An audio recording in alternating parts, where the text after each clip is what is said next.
Eu senti algo que eu não imaginei que eu ia sentir. Muitas vezes a gente está aqui no culto, glorificando e exaltando o Senhor, e a gente sai daqui tão bem, tão feliz, tão em paz.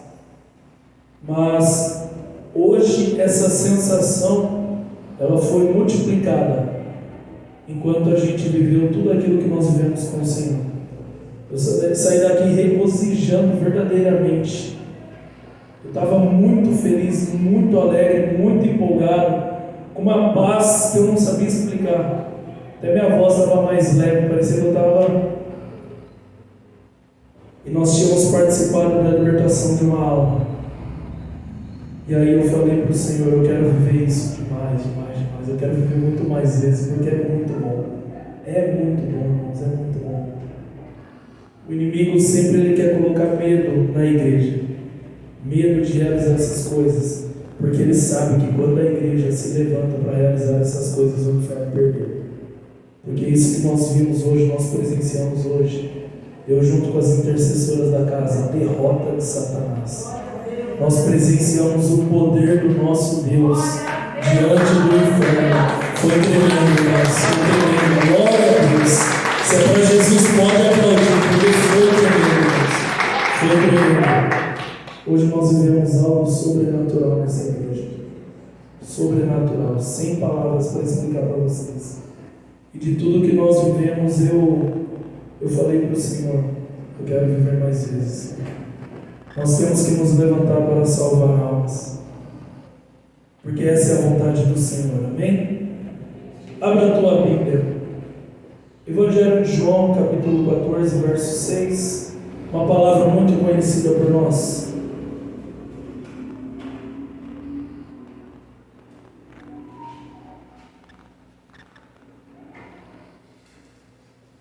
Amém?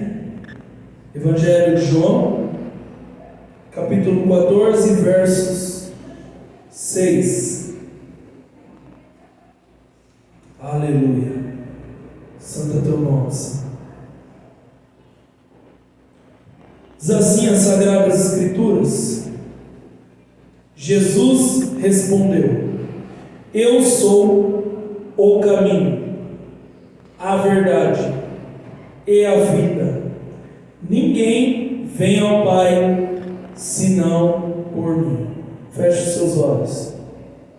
Querido Deus, Pai maravilhoso, nós estamos aqui na Tua presença fazendo memória, Senhor, para que nós não nos esqueçamos de tudo que o Senhor já realizou em nossas vidas, de tudo que o Senhor já operou em nossas vidas. Fazer memória de tudo isso, Pai, vai fazer com que nós permaneçamos fiéis e inabaláveis, de pé, sempre olhando para a sã doutrina, para aquela verdadeira doutrina ensinada por Jesus e pelos apóstolos, que verdadeiramente traz salvação para aquele que nela crê. Pai, no nome de Jesus, nós sabemos que hoje são apresentados inúmeros caminhos, mas Jesus deixou claro: eu sou o caminho, eu sou a verdade e a vida, e ninguém vem ao Pai se não for por mim.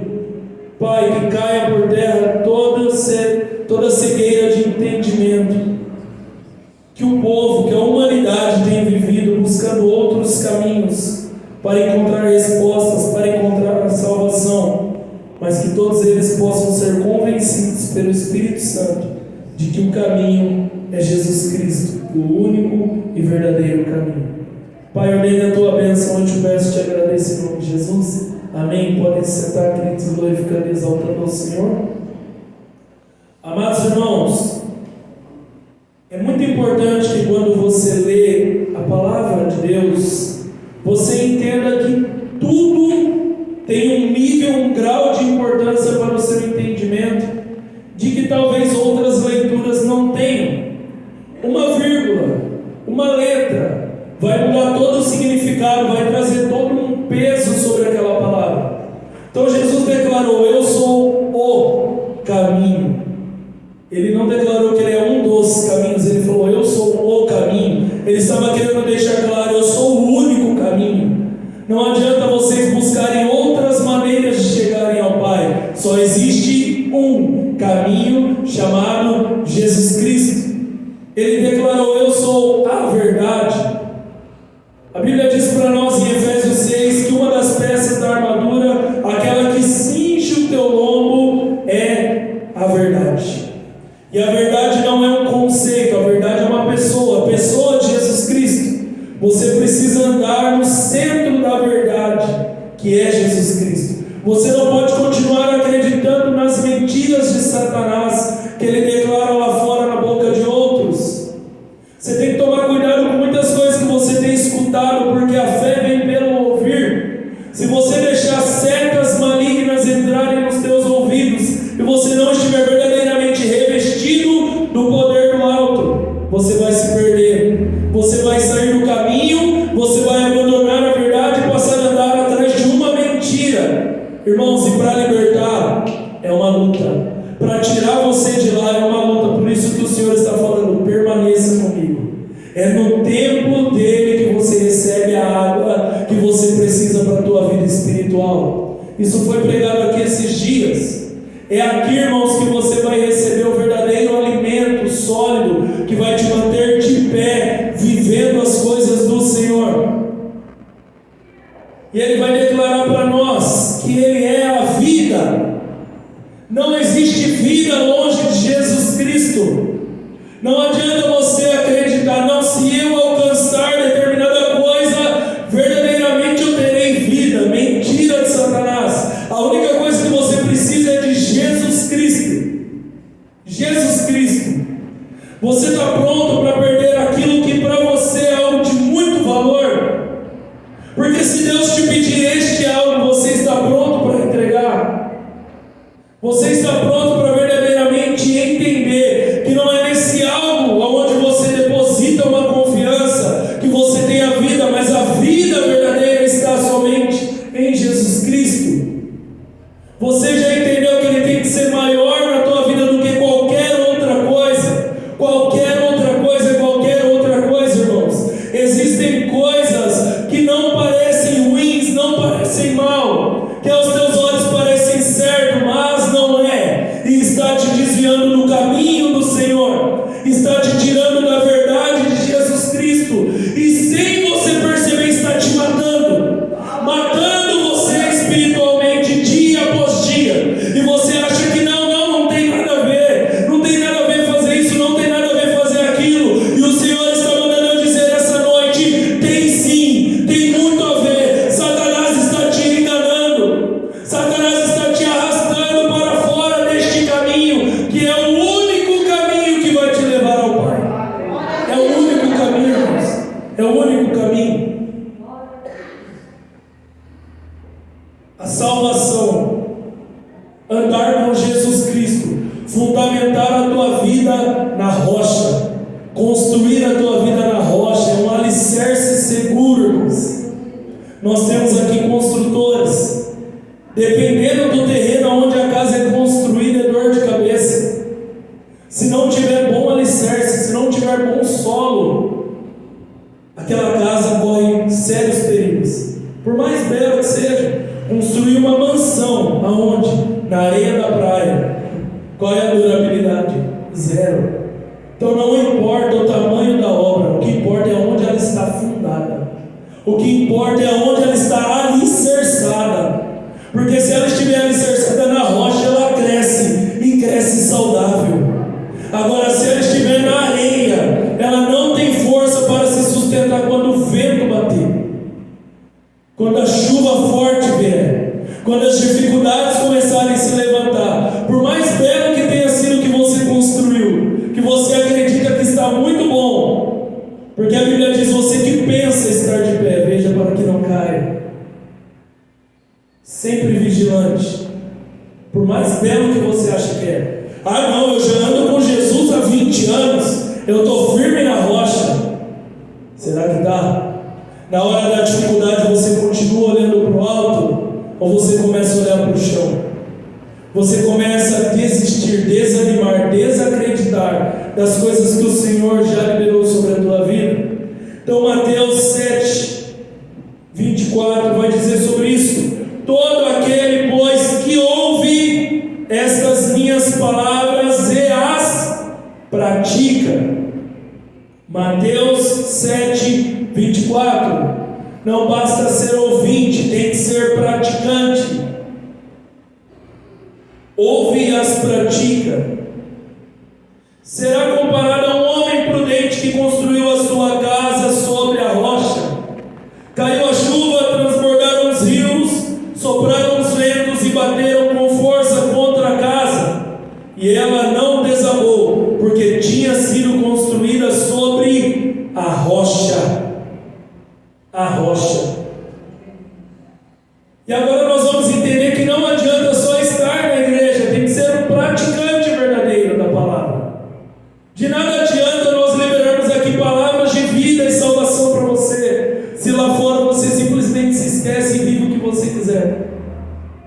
Versículo 26. E todo aquele que ouve essas minhas palavras e não as pratica, será comparado a um homem insensato que construiu a sua casa sobre a areia. Caiu a chuva, transbordaram os rios, sopraram os ventos e bateram com força contra aquela casa, e ela desabou, sendo grande a sua ruína.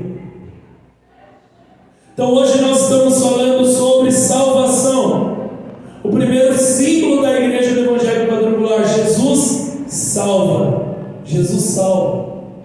E essa é a maior doutrina do Evangelho, irmãos. A Bíblia de Gênesis e Apocalipse é toda ela sobre isso. O plano de salvação, nós acabamos de cantar isso. De Gênesis a Apocalipse, a Bíblia só fala sobre uma coisa: o plano de salvação. Se você não estiver alicerçado à rocha, de nada adianta ser batizado no Espírito Santo.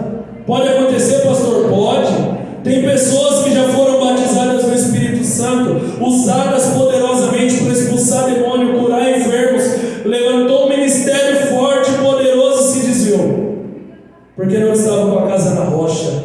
A rocha é a certeza da salvação da tua alma, porque a salvação da tua alma durará por toda a eternidade.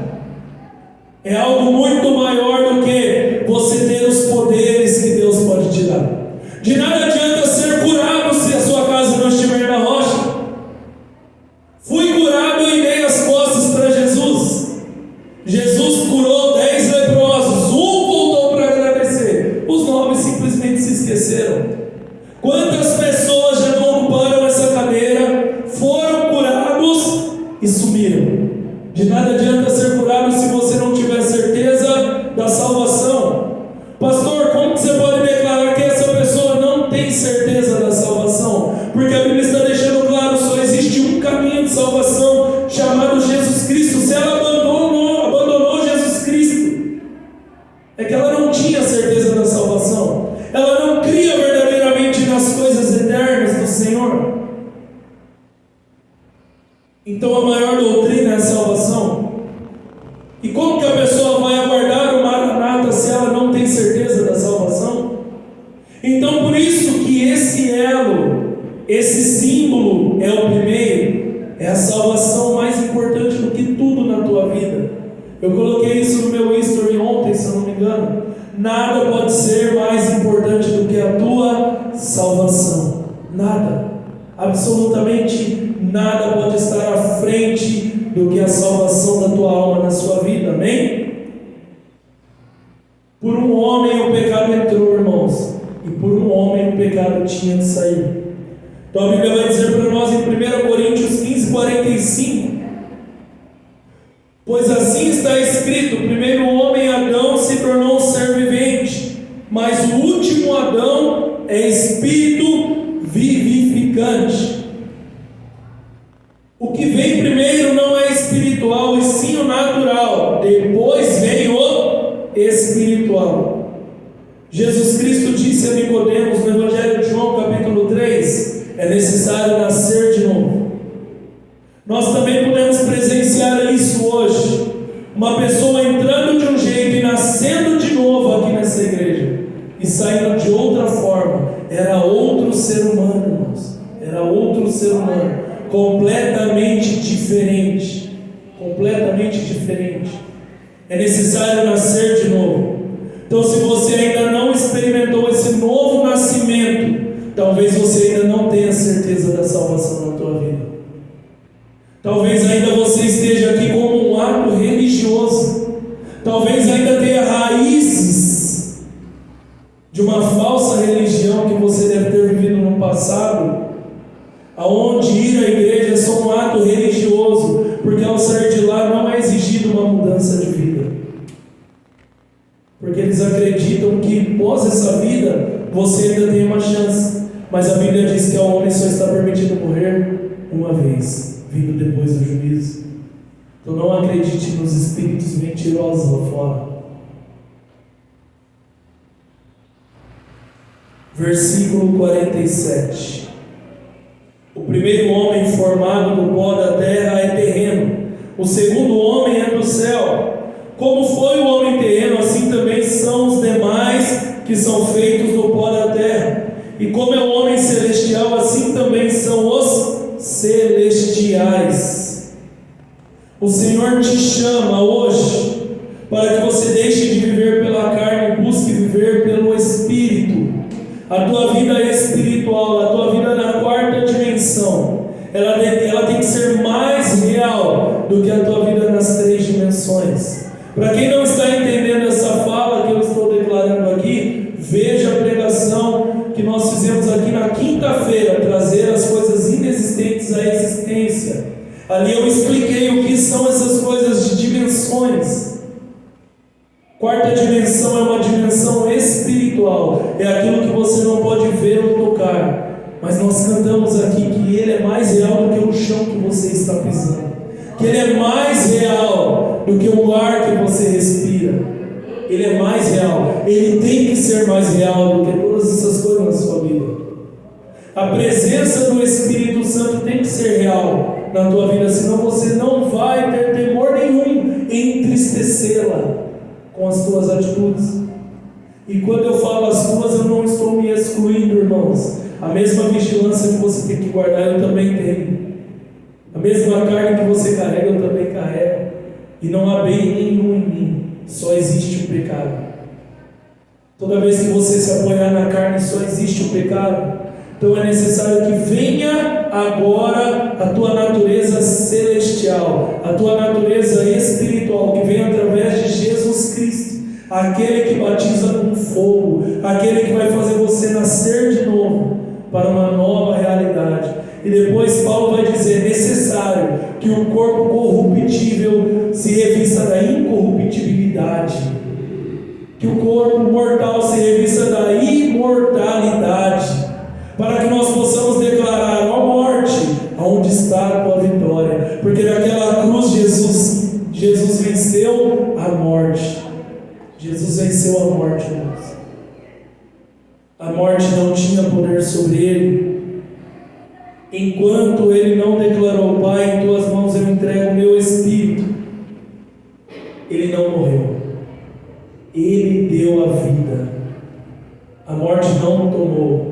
Ele deu a vida, e a deu com alegria, para que todos nós fôssemos salvos.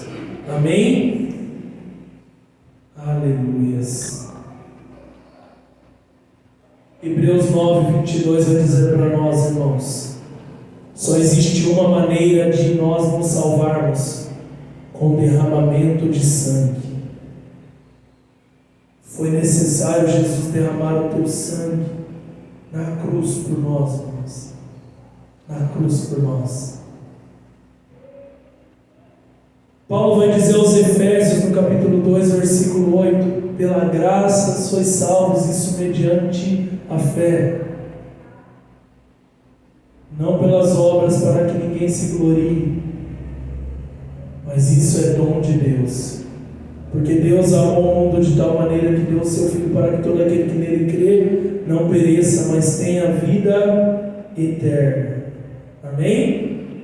João 3,17: porque Deus enviou o seu Filho ao mundo, não para que condenasse o mundo, mas para que o mundo fosse salvo por ele. Quem nele crê não é condenado, mas o que não crê já está condenado, porque não crê no nome do unigênito Filho de Deus. Então Jesus é aquele que vai fazer a separação separação, irmãos, do joio e do trigo, aquele que vai separar bodes e ovelhas. De que forma, pastor? Aquele que crê está salvo, aquele que não crê está condenado. E a pedra mais importante, disse Pedro na tua carta, os construtores a rejeitaram, que era Jesus Cristo. Que era Jesus Cristo. E amados irmãos, outro assunto que Deus pediu para eu tratar aqui, tomando o gancho dessa palavra, é sobre o dia 31/10, onde nós comemoramos algo e algo de suma importância para a igreja do Senhor, a qual eu sinceramente não vi barulho, a qual eu sinceramente não vi manifestação da igreja. E o Senhor, Ele começou a me incomodar. Ele começou a me incomodar com isso. E eu querendo entender, Deus, o que o Senhor está querendo me mostrar, o que o Senhor está querendo me falar. E o Senhor começa a mostrar coisas, irmãos. E dentro dessas coisas que o Senhor começou a me mostrar, eu vi algo que entristeceu meu coração.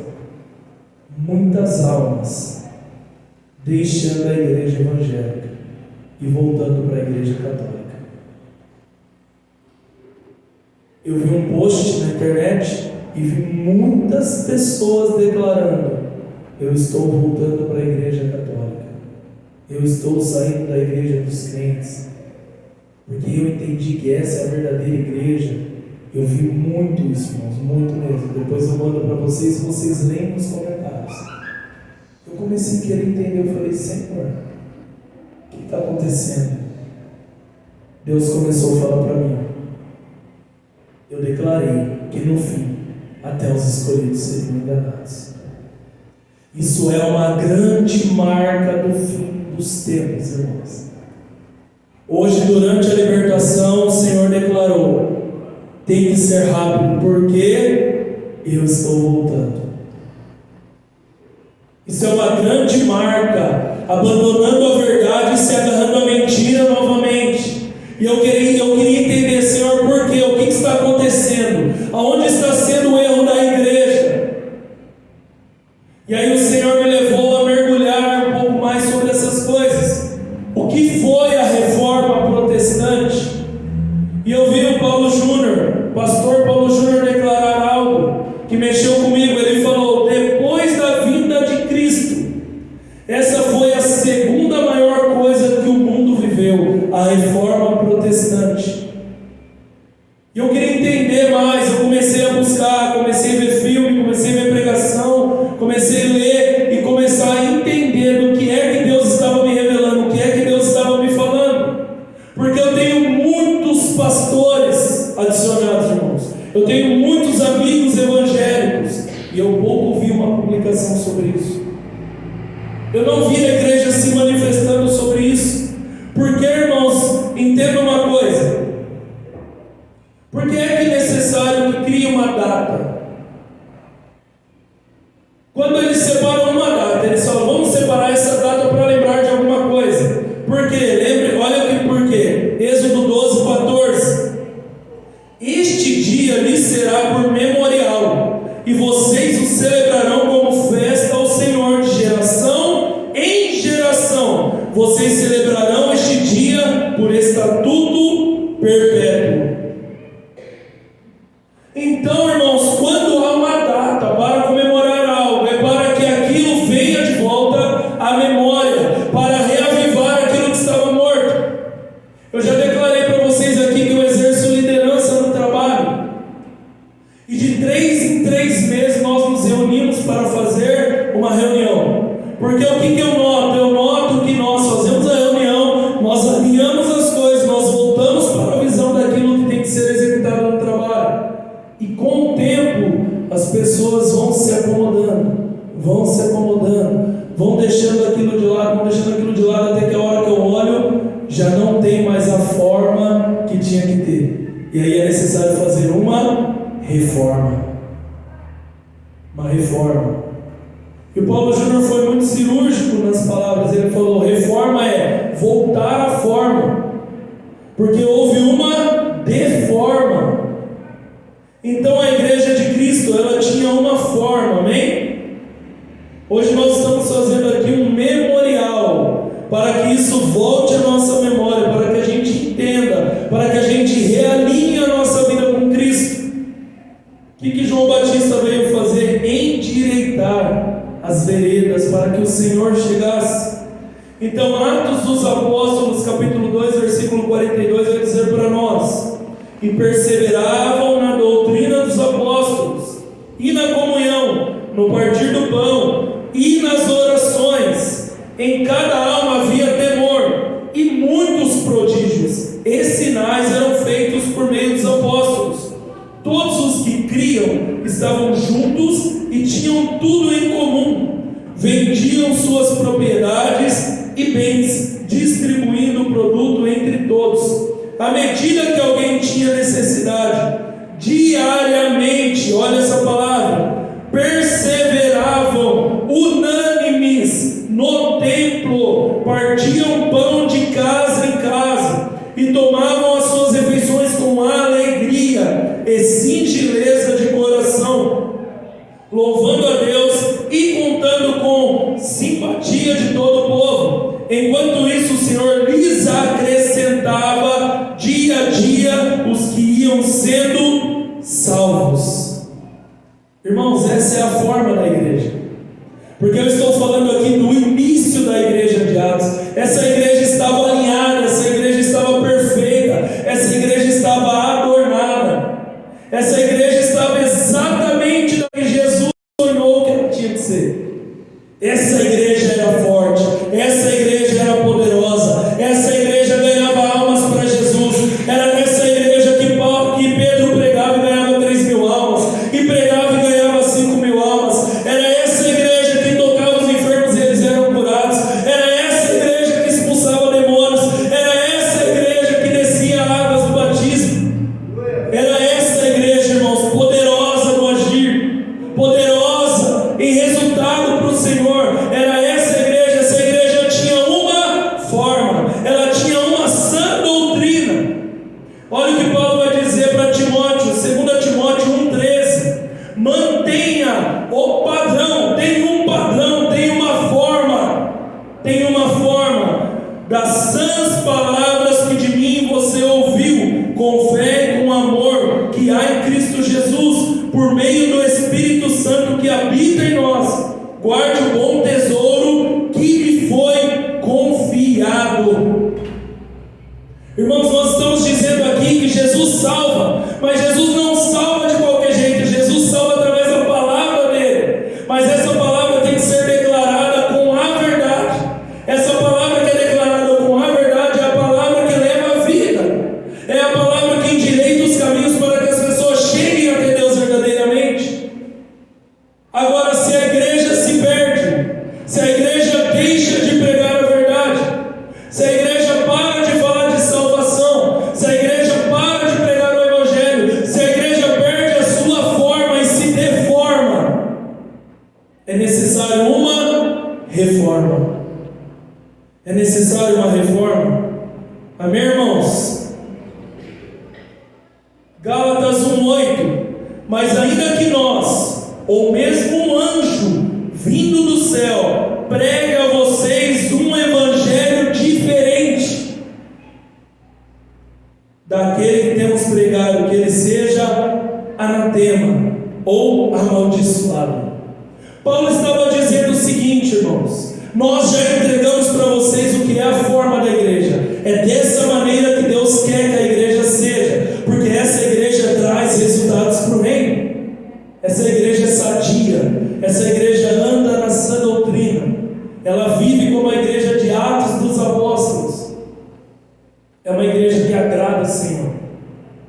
Só que com o passar dos tempos, essa igreja foi perdendo a tua característica e a tua forma. Então, amados, o que aconteceu? Um homem, um imperador chamado Constantino se converteu. Constantino era um imperador romano. Ele sonhou que ao ir à guerra com seu exército, se ele pintasse uma no escudo dos soldados eles sairiam vencedores. E ele fez isso, foi a guerra, venceu a guerra. Se eu não me engano, isso aconteceu no ano 300 após a morte de Cristo. E essa igreja agora passa a ser do império. E agora ser cristão não é mais pela graça e pela fé, é obrigatório. E o que aconteceu, irmãos? Começaram a introduzir coisas romanas naquilo que era cristianismo. E a igreja foi se deformando. E ela era a única igreja, não havia outra igreja. Por isso que ela se chamou Católica Apostólica Romana. Ela é de Roma. Pedro foi o primeiro Papa? Não foi. Pedro era israelita, irmãos. Essa igreja é romana. E ela era a única igreja. Pastor, você está agindo com, como é que falam hoje? Preconceito. Esqueci a palavra que usam, né? Intolerância religiosa. Sei lá como é que fala, essa doideira. Não, eu estou falando de história. Isso eu vi na escola, no ensino fundamental 2 e na faculdade. Me ensinaram sobre a Inquisição Católica na faculdade, na escola, porque isso faz parte da história da humanidade, aconteceu de fato, e não há quem possa revogar isso. Está datado, irmãos, está escrito, é história, aconteceu na humanidade. Só havia uma igreja, e eles declaravam: nós somos cristãos queimando pessoas, nós somos cristãos perseguindo todo aquele que se levantava contra, nós somos cristãos fazendo algo totalmente contrário àquilo que Jesus Cristo veio trazer para a terra. E detalhe, muito do que eles vivem até hoje ainda é desses ensinos do passado que foram inseridos. Durante 1200 anos a igreja perdeu a sua forma, até que Martinho Lutero, na Alemanha, um ex-padre, quando tem acesso à escritura, porque era proibido ter acesso à escritura, não podia, a escritura não estava nas nossas mãos como estão hoje, era proibido. Martinho Lutero teve acesso. Quando ele teve acesso e leu a Bíblia, assim como eu, teve os seus olhos abertos, li a Bíblia, olhei para a igreja, eu falei: não, está errado. Eu não estou vendo essa igreja comparada à igreja das Sagradas Escrituras, está errado. E ele se levantou contra. E ele foi para tribunais, porque ele pregou 95 teses na porta da igreja, onde todos tinham vista. E já estava todo mundo por aqui com aquela opressão da igreja católica. Já estava todo mundo por aqui, irmãos. E quando Martinho Lutero se levanta com coragem e audácia, cheio do Espírito Santo, e toma essa atitude, ele começa de novo a trazer forma para a igreja. Ele começa de novo a trazer forma. A igreja começa a voltar para a sã doutrina.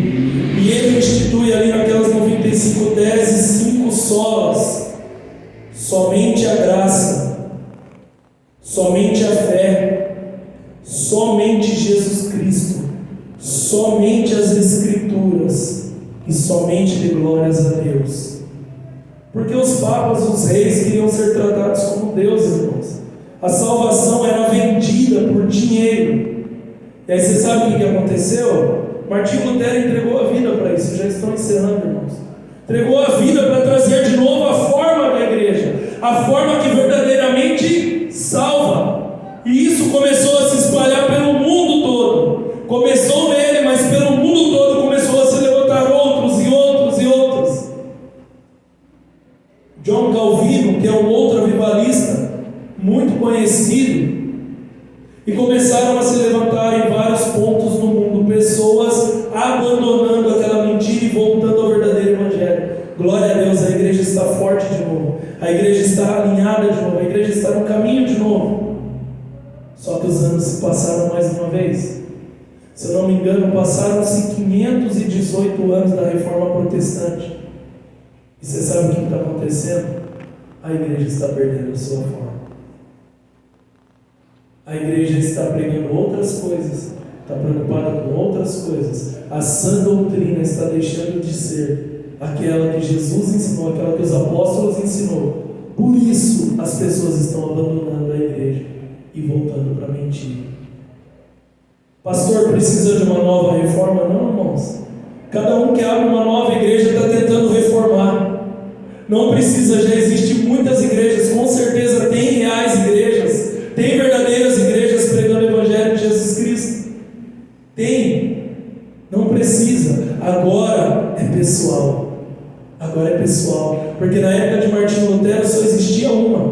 Você não tinha escolha. Por isso foi necessário ele se levantar. Deus o usou para isso. E é por isso que nós temos que nos recordar e olhar para a nossa vida e ver se nós estamos andando dentro disso, irmãos. Dentro da graça, da fé de Jesus Cristo, das Escrituras, olhar verdadeiramente para a nossa vida e ver se nós estamos alinhados. É para isso que todo dia 31 de outubro, ao invés de você estar fixado só que é Halloween, tem uma reforma protestante para te trazer de novo ao alinhamento. E a igreja não pode se esquecer disso, irmãos, em hipótese alguma, porque é essa palavra que salva. É essa verdadeira sã doutrina que tem poder para salvar. Eu tenho clamado ao Senhor ministério de poder, e nós estamos vendo Deus fazer, irmãos, mas para que isso continue, para que isso prospere, nós precisamos permanecer na doutrina dos apóstolos. A sã doutrina, a verdadeira doutrina, aquela que as Escrituras nos revelam. Essa tem poder para salvar, essa tem poder para libertar.